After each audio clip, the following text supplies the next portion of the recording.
आप चाहती हैं कि हम सरू को कानूनी तौर पर अडॉप्ट कर लें? हाँ, आज तक सरू ने अपने परिवार के लिए जो भी किया है ना, वो हमारी अपनी पोती भी ना कर पाए। इसलिए मैं चाहती हूँ कि दुनिया वालों की नजर में भी वो इस घर की बेटी बन जाए, ताकि अगर कल तारा को सच पता चल भी गया तो उसे ये तसल्ली रहेगी कि सरू हमारे घर की बेटी है। आपने बिल्कुल सही सोचा है माँ। है ना? हाँ। अगर ये शादी हो गई तो हमारे खानदान की इज्जत का, हमारे खानदान की रेपुटेशन का क्या होगा? But thank God, now I'm so relaxed कि सरू इस खानदान की बेटी। अब मैं प्राउडली सबको बताऊंगी कि यस, सरू है मेरी बहू। Thank you so much. सच में पूरे शहर में इस शादी की चर्चा है। लीजिए। जी हाँ।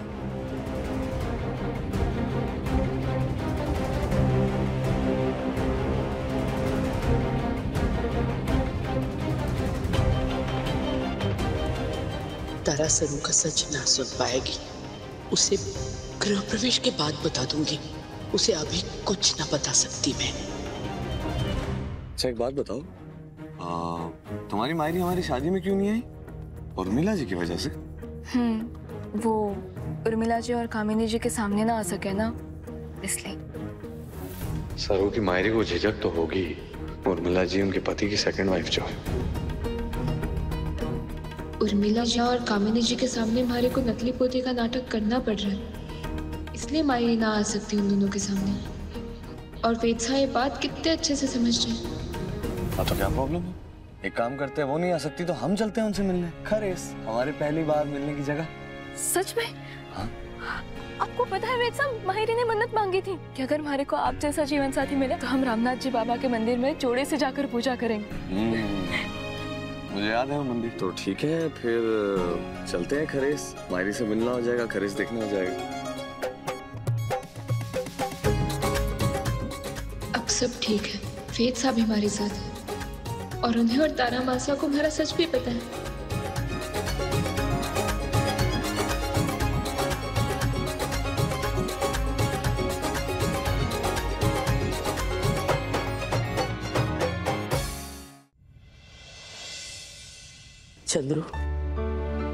चंद्रू, मैं चाहकर भी तारा को सरू का सच ना बता पाई, इसलिए आज मैंने एक फैसला लिया है। क्या माँ? हम सरू को दिल से तो अपनी बच्ची मान ही चुके हैं, क्यों ना कानूनी तौर पे भी उसे अपना ले। हमारी वसीयत में उसका नाम जोड़ लेते हैं। आप चाहती हैं कि हम सरू को कानूनी तौर पर अडॉप्ट कर लें? हाँ, आज तक सरू ने अपने परिवार के लिए जो भी किया है ना, वो हमारी अपनी पोती भी ना कर पाए।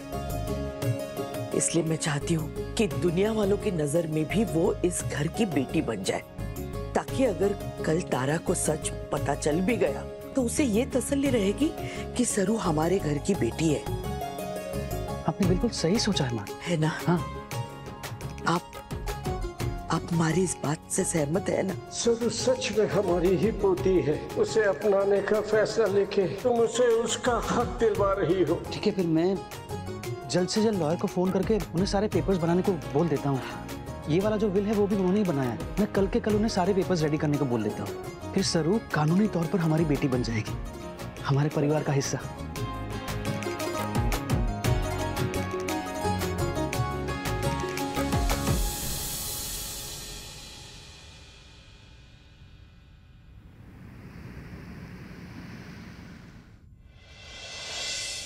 इसीलिए मैंने आपको अर्जेंटली कॉल करके बुलाया वकील साहब। मैं कानूनी तौर पे सरू को अपनी बेटी बनाना चाहता हूँ, उसे अडॉप्ट करना चाहता हूँ। लेकिन वो तो आप ही की बेटी है और अपनी ही बेटी को अडॉप्ट करना, इनफैक्ट मिसेस बजाज की वसीयत में भी प्रॉपर्टी उनकी बड़ी पोती के नाम ही है। सरू ही हुई ना। देखिए, जैसे हम कह रहे हैं वैसा ही आप कीजिए। ठीक है, मैं पेपर्स बना दूंगा, लेकिन आगे चल के किसी तरह का कोई कॉम्प्लिकेशन ना हो, इसके लिए लीगल पेपर्स में साफ लिखना होगा कि आपकी बड़ी पोती और सरू दोनों अलग अलग लोग हैं। हाँ तो लिख लीजिए। हमें बस ये चाहिए कि हम सरू को दिल से ही नहीं, कानूनी तौर पे भी अपना रहे हैं, ये साबित करने वाले पेपर्स चाहिए। ठीक है।